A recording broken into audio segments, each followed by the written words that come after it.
Okay, so this reading here is called Ethics from the Land by Sam Marlow.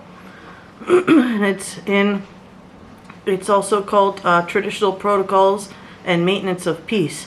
So it's a short article, but it's also very relevant to understanding the protocol of indigenous nations, which are that they're land-based and actionable.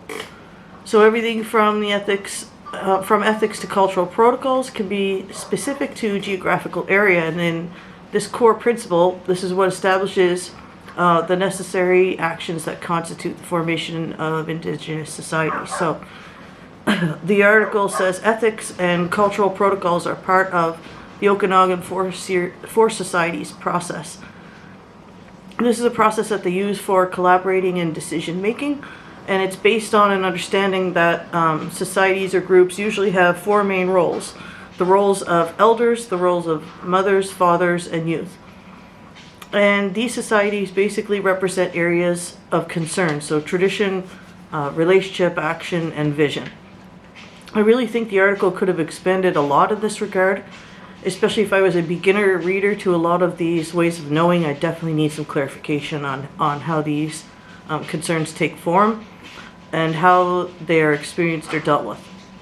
But I found this article really called out to protect the land, and I feel that the author was making the point that these important qualities of society could easily break down without that protection, as it guides everything from basic survival to our actions and interactions with each other. So it speaks in terms of obligation to the land in a continuous sense.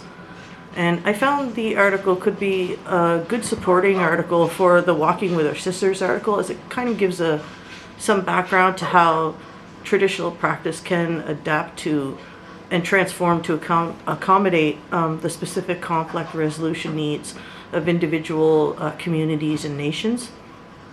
I think this way of evolving a type of protocol to deal with these situations guided them in their memorial process.